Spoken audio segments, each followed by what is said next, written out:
guys, for today's video sa mga nakakapansin at wala na akong kwintas kasi nga wala akong kwintas talaga, mga matagal na, mga ano na, mula nung February papasok ng March wala akong kwintas kasi nga, kaya ganito. Today is October 25. Ngayon, kasi nga nag-invest kasi ako talaga sa alahas, or medyo naglalay ako ng alahas para kung sakasakali kailangan ng pera is maisasangla. So yun na nga, sa salitang nasangla ay yung kwintas ko po ay nasa sanglaan. Wala na, punit na. So ito siya.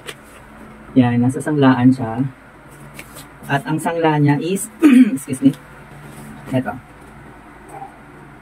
18,500. Yan, 18,500. Nakasangla sa Palawan yung aking, ano pangalan to? Richard Pinot-Pulida. So yun na nga. Ngayon, di ba nga nabash ako nung October, nabash ako. So dahil nabash nga ako, medyo may video akong umangat.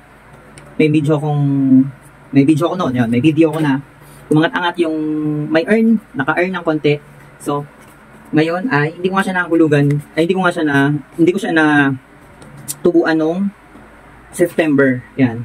September 11 kasi dapat tutubo ako. So, sabi ko hindi ko na tinubuan kasi nga today is tutubusin ko na siya. Tubusin ko na yung kwintas ko. Yan, wala talagang kwintas.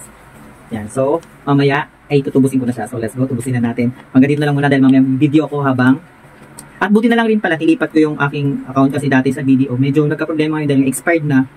Kailangan pa i-update. So, pinasok ko siya sa BPI. So, ngayon, makukuha ko na siya. Let's go.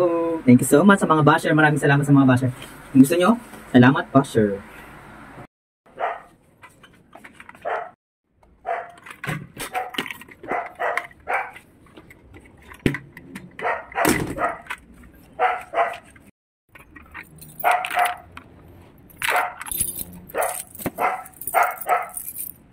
Dito tayo sa terraces kasi dito tayo kukuha ng ating sinahod. So let's go, punta na tayo.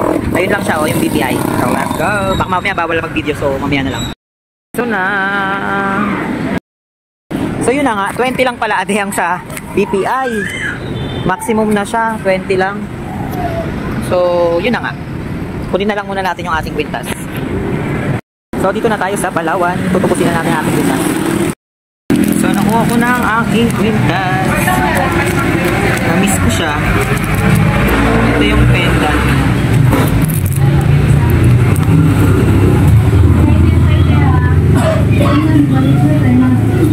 Nakakamiss. Na-miss ko ng matagal.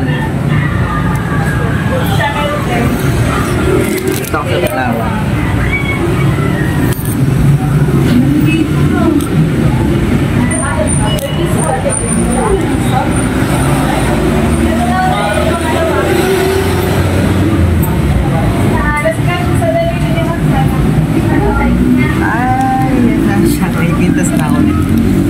So yan, mas maganda yung alasang ini-invest para pag magkapera may sasangla at maitutubos.